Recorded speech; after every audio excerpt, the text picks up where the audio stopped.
Une Bible vieille de plus de 1000 ans a été récupérée par la police turque et son contenu fait sensation. Et pourquoi certains fragments semblent-ils contredire les versions modernes? Dans cette vidéo, nous dévoilons les secrets de ce manuscrit ancien. Numéro 14, le livre de Saint Barnabé. À Tokat, en Turquie, une ancienne Bible attribuée à Saint Barnabé, collaborateur de l'apôtre Paul, a été découverte. Ce manuscrit unique, qui comprend l'Ancien et le Nouveau Testament, présente des événements bibliques sous un angle différent, y compris l'affirmation controversée selon laquelle Jésus n'aurait pas été crucifié. Le livre a été retrouvé lorsque les autorités ont intercepté des trafiquants d'antiquités. Élaboré sur des peaux d'animaux avec une calligraphie complexe, il est rédigé en syriaque, un dialecte de l'araméen, et sa valeur est estimée à 20 millions de dollars. Tu te demandes peut-être comment Jésus a pu parler araméen alors que tous les évangiles sont écrits en grec. C'est très simple, dans la région où Jésus a vécu, on parlait plusieurs langues et les gens parlaient couramment le grec, l'araméen et aussi l'hébreu. Après l'analyse de plusieurs experts, on a estimé que le livre avait environ 1500 ans, voire plus. Mais ce n'est pas notre sujet pour l'instant. La prochaine révélation choquante que les théologiens ont découverte dans le livre va te laisser sans voix. Le livre affirme que Jésus n'a pas été crucifié. À la place, c'est Judas qui a été crucifié et Jésus est monté au ciel vivant. Ce livre va au-delà de ce qui est conventionnel, mais ce n'est pas tout, il restait encore de nombreux secrets à découvrir. Continue à lire. Une autre section de ce livre, qui contrevit la Sainte Bible que nous connaissons tous, affirme également que Jésus n'est pas le Fils de Dieu, mais simplement un prophète envoyé pour transmettre la parole de Dieu. Le livre accuse également l'apôtre Paul d'être un imposteur. Un instant. Numéro 13, est-ce que ce Saint Barnabé est le supposé auteur de ce livre? Le même Barnabé, collaborateur proche de l'apôtre Paul dans la Sainte Bible? Nous y reviendrons dans un instant. Le contenu incroyable de ce livre a suscité la controverse au sein de la communauté chrétienne. Il a suscité l'intérêt de biblistes et d'historiens du monde entier, au point que le Vatican a exigé de le voir. Ces affirmations, ainsi que bien d'autres qui seront révélées dans la vidéo, remettent en question tout ce que nous avons cru savoir depuis des siècles. La manière dont le livre a été découvert a poussé les chercheurs à se demander s'il était authentique. Saviez-vous que dernièrement, Tokat, où le livre a été découvert, est devenu célèbre pour la contrebande d'artefacts mystérieux? Cette tendance s'est accentuée en 2015, lorsqu'une peinture de Vincent van Gogh intitulée « Orphelin Bebou » a été retrouvée dans la voiture d'un présumé contrebandier. Aux côtés de cette Bible ou livre, la police turque a également trouvé une collection de bijoux précieux, 53 pièces anciennes et 2 pointes de flèches. Le livre a subi des dommages irréparables. Malgré cela, on dit que les illustrations qu'il contient, décorées à la feuille d'or, forment l'image de Jésus-Christ et de Marie. La Bible ne conserve qu'une 50aine de pages, dont la plupart sont dans un état relativement bon, bien que fragile. Les pages, bien que décolorées, sont saisissantes et, jusqu'à aujourd'hui, les spécialistes de la Bible continuent d'essayer de comprendre toute l'affaire. Mais une chose est sûre, les scientifiques ont conclu que ce livre, c'est-à-dire l'évangile de Saint Barnabé, est authentique et non une invention, comme beaucoup le pensaient. Ce qui nous amène à nous demander, lequel des Barnabés? Les deux Barnabés différents? Apparemment, il y a deux Barnabés distincts dans l'histoire de l'Église, tout comme nous avons environ 4 ou 5 gens différents dans le Nouveau Testament de la Sainte Bible jusqu'à présent. Oui, nous devons être précis à ce sujet, au cas où demain on découvrirait une autre Bible qui confirmerait que nous avons un autre Jean d'Égypte. Numéro 12, une petite touche d'humour. Commençons d'abord par le vrai Barnabé, le seul homme à porter ce nom dans la Sainte Bible. Saint Barnabé, qui a vécu au 1er siècle et dont la fête est célébrée le 11 juin, fut un missionnaire chrétien primitif de première importance, mis en avant dans le Nouveau Testament et identifié comme l'un des pères apostoliques. D'abord juif hellénisé, Barnabé a rejoint l'église de Jérusalem peu après la crucifixion du Christ. Il a vendu ses biens et a généreusement offert le produit de la vente à la communauté. Il fut l'un des Chypriotes qui fondèrent l'église d'Antioche, où il prêcha en l'an 48 après Jésus-Christ. Il invita saint Paul de Tarse à se joindre à lui comme compagnon dans l'œuvre missionnaire avant de partir pour Jérusalem. Par la suite, un important désaccord surgit entre eux, ce qui poussa Barnabé à partir pour Chypre. Malgré l'absence de documents contemporains sur ses activités ultérieures, Paul le mentionna brièvement quelques années plus tard.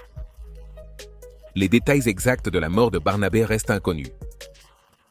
Un faux du VE siècle intitulé Voyage et martyrs de Barnabé affirme qu'il a été martyrisé à Chypre et enterré là-bas. Par la suite, certains anciens dirigeants de l'Église l'ont associé à Alexandrie, en Égypte, où on lui attribue la paternité de l'épître de Barnabé.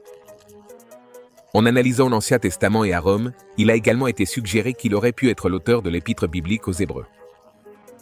Numéro 11. La supposée tombe de Barnabé. Elle a été découverte en l'an 488 après Jésus-Christ, près du monastère de Saint-Barnabé à Salamine, à Chypre, la ville où Paul et Barnabé ont fondé la communauté chrétienne. Mais il ne faut pas confondre l'évangile de Barnabé, la Bible récemment découverte, avec l'épître de Barnabé. Il se peut que l'épître n'ait pas été incluse dans la Sainte Bible, mais ce n'est pas à cause d'un contenu controversé comme celui que l'on trouve dans ce livre vieux de 2000 ans qui vient d'être exhumé. En fait, il y avait une affirmation étrange dans les dernières pages de l'évangile de Barnabé qui a laissé tout le monde sans voix. Restez avec nous, nous y arriverons dans un instant.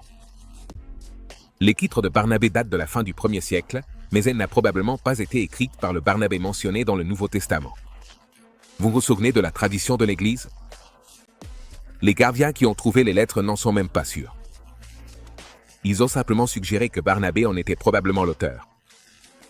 Bien que l'épître de Barnabé ait une certaine importance historique en tant que pseudo-évangile, elle n'a jamais été reconnue comme faisant partie du texte canonique par l'Église primitive ni par aucun concile ecclésiastique.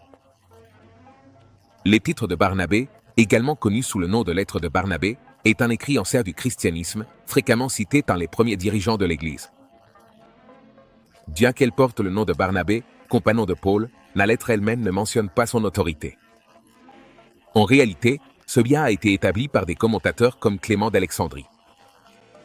L'épître de Barnabé utilise le terme gnose, connaissance, mais s'oppose au gnosticisme et reste fidèle aux croyances orthodoxes du christianisme primitif. Bien qu'elle s'appuie sur des traditions rurales et la numérologie biblique, elle reflète une interprétation traditionnelle de la foi. L'épître présente le chemin de la lumière, une éthique judéo-chrétienne, et le chemin des ténèbres, en référence à Satan. Les pères de l'Église, y compris Origène, la considéraient comme utile, bien que non divinement inspirée, et elle figurait dans certaines des premières Bibles à titre de référence. Il demeure une ressource précieuse que les croyants peuvent consulter avec prudence. L'évangile de Barnabé, en revanche, ne bénéficie d'aucun soutien apostolique et a été rédigé 1000 ans plus tard, sans aucune mention antérieure au XVIe siècle. Contrairement à celui-ci, les livres du Nouveau Testament ont été écrits avant l'an 100 après Jésus-Christ par des témoins oculaires ou leurs intervieweurs. Numéro 10. L'authenticité des 4 évangiles du Nouveau Testament. L'évangile de Barnabé n'a pas obtenu de statut canonique en raison d'inexactitudes historiques, comme l'affirmation selon laquelle Jésus serait né sous le règne de Pilate, en 26 et 27 après Jésus-Christ. Le texte a gagné en popularité parmi les musulmans en s'alignant sur le Coran, suggérant que Jésus n'est pas mort sur la croix. Sourate 457. Cela a conduit les chercheurs à proposer qu'il ait été écrit entre le XVe et le XVIe siècle afin de remettre en question le récit biblique traditionnel. Pour comprendre leur exclusion de la Bible, il est important de comprendre le processus de codification biblique qui a commencé avec la différenciation des écritures hébraïques par les dirigeants juifs au IIe siècle après Jésus-Christ. Il existait de nombreux écrits chrétiens et les gens commençaient à se confondre sur ce qui était chrétien et ce qui était juif. Par conséquent, les dirigeants juifs se sont réunis et ont convenu des livres qui seraient inclus dans le canon. Peu de temps après, les chrétiens ont accepté ces livres comme l'Ancien Testament, par opposition au Nouveau Testament, qui a commencé avec les enseignements du Christ lors de la dernière sème. À cette époque, un nombre considérable d'écrits populaires circulaient parmi les chrétiens. En réponse, les dirigeants chrétiens, connus sous le nom d'évêques, ont commencé à compiler des listes de livres et de lettres jugées dignes d'être inclus dans le canon. Leurs critères incluaient principalement l'attribution à un apôtre, une reconnaissance de longue date au sein de l'Église et une cohérence théologique avec les croyances orthodoxes. Le processus a pris du temps, mais ces évêques ont finalement abouti à un consensus sur les livres du Nouveau Testament que nous reconnaissons aujourd'hui. Bien qu'elle ait été officiellement établie lors du Deuxième Concile de Troyes en 692, cette liste a été largement acceptée vers le milieu de l'an 3002. Numéro 9. Pourquoi est-ce important ? Eh bien, c'est important parce que nous n'ajoutons pas simplement des livres à la Bible. Lorsque le Nouveau Testament a été rédigé, c'est le Concile qui a sélectionné chaque fragment d'information de la Bible en se basant sur ce que nous avons vu jusqu'à présent. Si le récit de l'évangile de Barnabé était authentique, Alors ils ont délibérément omis tous les détails fournis dans l'évangile de Barnabé et d'autres évangiles afin de privilégier des passages plus canoniques. Revenons à l'évangile de Barnabé. Quelle a été l'affirmation la plus étrange qui a frappé les théologiens et les archéologues ayant examiné le livre? Au début de l'évangile de Barnabé, Jésus est appelé le Christ. Dieu nous a visités durant ces derniers jours à travers son prophète, Jésus-Christ. Page 2. Cependant, au fil du récit, Jésus nie être le Messie. Jésus a avoué et a dit la vérité, « Je ne suis pas le Messie ». Un instant, comment Jésus peut-il être le Christ et nier être le Messie alors que les deux mots signifient la même chose? De toute évidence, l'auteur ignorait que le mot grec Christ signifie Messie, simplement pour souligner que Jésus mentionne une autre personne comme étant le Messie. Qui Jésus a-t-il nommé comme le Messie? Pierre, Paul ou Jean-Baptiste? Malheureusement, à aucun d'eux. Cela aurait été mieux si c'était un nom décrit dans la Sainte Bible. Préparez-vous à être émerveillé par ce que vous allez entendre. Le livre contient plusieurs erreurs historiques.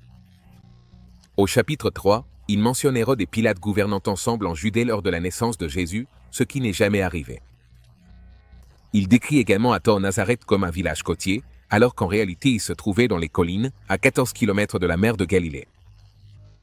De plus, sa description de 9 cieux avant le paradis semble copier de la Divine Comédie de Dante du XIVe siècle, puisqu'il n'existe aucune description similaire antérieure à cette heure.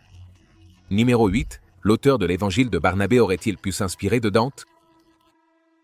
Si l'on accepte l'affirmation, très répandue, selon laquelle il aurait été écrit bien avant le XIVe siècle, il devrait alors figurer parmi les manuscrits de la mer Morte. Mais l'évangile de Barnabé ne figurait pas parmi les manuscrits de la mer Morte. Eh bien, cela peut te déranger de penser que les chrétiens sont souvent confrontés à des contradictions apparentes dans les Écritures, comme le concept de la Trinité et la question du retour de Jésus, qui reviennent sans cesse, les amenant à jongler avec des idées contradictoires. Il convient de noter que l'on peut également trouver des tensions similaires au sein de l'islam. Selon le Coran, le mariage unit la femme à un seul homme, mais il ne limite pas l'homme à une seule femme. Les hommes musulmans peuvent épouser plusieurs femmes et avoir un nombre illimité de servantes. Cependant, l'évangile de Barnabé prône le concept biblique du mariage, affirmant qu'il unit un homme et une femme de manière égale. Que l'homme se contente donc de l'épouse que son Créateur lui a donnée et qu'il oublie toute autre femme. Le chapitre 115 du Coran enseigne que Marie a souffert en donnant naissance à Jésus et qu'elle s'est retirée avec lui dans un lieu éloigné, et que les douleurs de l'accouchement l'ont poussée vers le tronc d'un palmier. Coran, chapitre 19, versets 22 à 23. Cependant, l'évangile de Barnabé enseigne le contraire. La Vierge était entourée d'une lumière extrêmement brillante et a donné naissance à son fils sans douleur.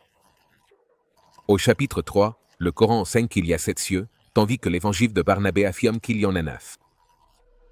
Honnêtement, ces affirmations ont laissé les théologiens perplexes, les amenant à se demander « Que devons-nous croire ?» Le point culminant de l'affaire est survenu lorsque l'évangile de Barnabé a affirmé que Mahomet était le Messie. Numéro 7. Le Coran affirme que Jésus est le Messie, et non Mahomet. Allah vous annonce une parole venant de lui dont le nom est le Messie. Jésus, fils de Marie. Coran 345, Pictal. Contrairement à cela, l'évangile de Barnabé affirme que Jésus n'est pas le Messie et nomme Mahomet comme tel.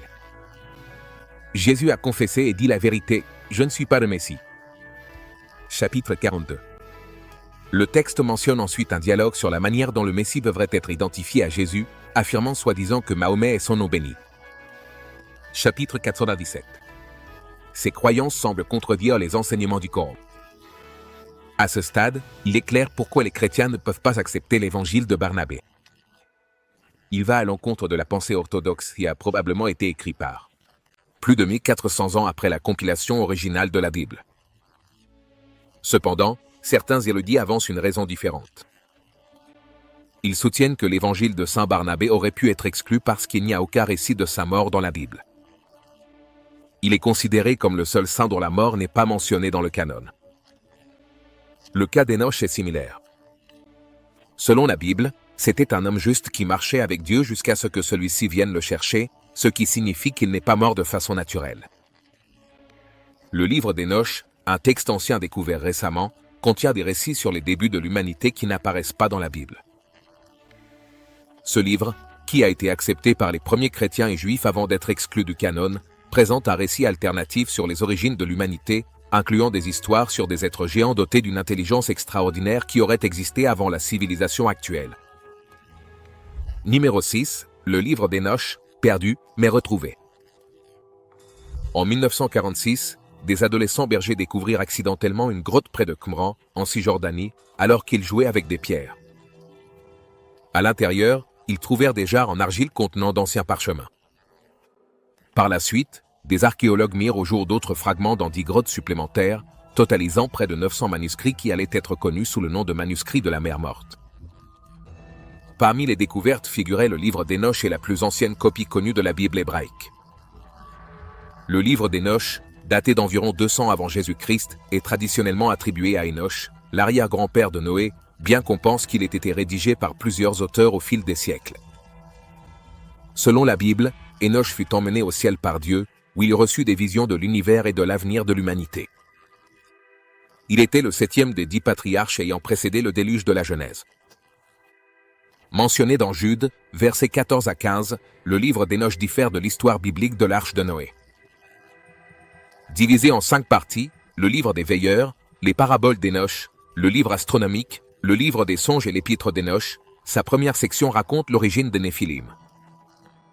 Selon les parchemins, ces géants sont nés de l'union entre des anges déchus, les veilleurs, et des femmes humaines. Les veilleurs, initialement envoyés pour protéger l'humanité, se sont détournés de leur mission et ont engendré des enfants avec des humains. Leurs descendants, les Néphilim, étaient des géants sauvages dotés d'une intelligence supérieure qui menaçait l'humanité. En guise de punition, Dieu a enfermé les anges déchus dans une prison souterraine. Numéro 5. Comment le premier livre d'Enoch est-il consigné? En 210 avant Jésus-Christ, les anges qui avaient désobéi furent emprisonnés pour l'éternité. Enoch devint le médiateur entre Dieu et ses veilleurs, voyageant entre le ciel et la terre, mais ses efforts furent vains. Yahvé décida de punir la planète par le déluge. Les descendants de ces anges, les Néphilim, restèrent libres et semèrent le chaos par leurs actes malfaisants. Les quelques justes souffraient constamment sous leur domination. Finalement, le déluge balaya tout, à l'exception de Noé et de ceux qui étaient dans son arche.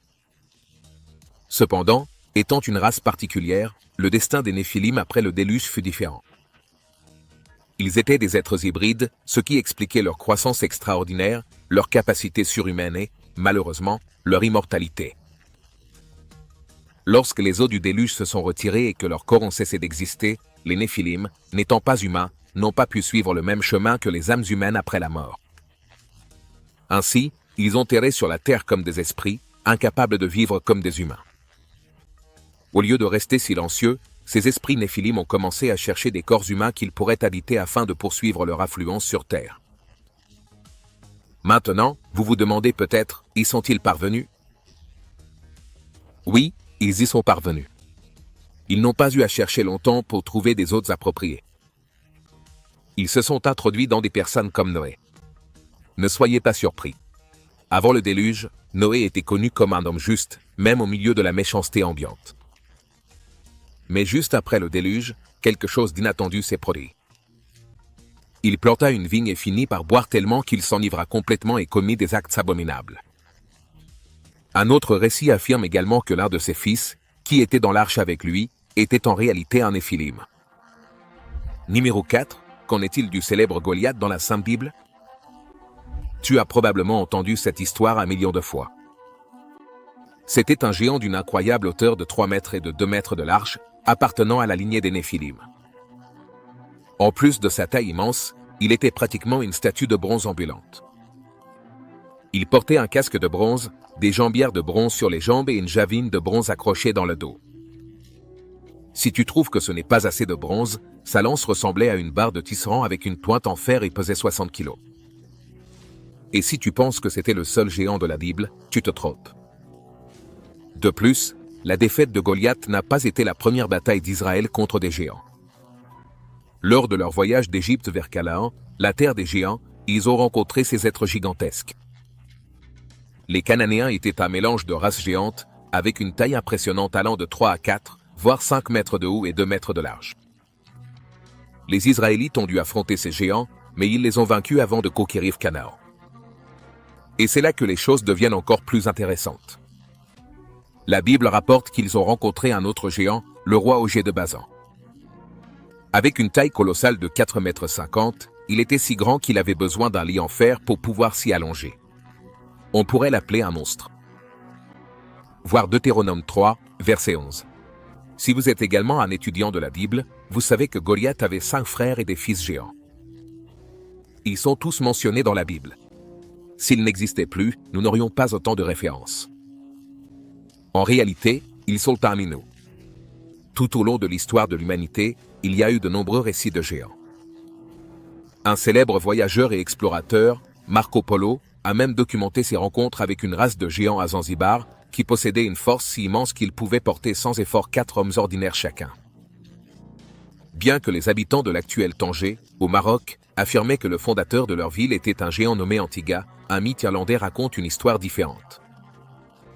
Numéro 3, la légende raconte qu'Enoch est le fondateur de l'astronomie, le compilateur du calendrier solaire et l'inventeur d'autres choses.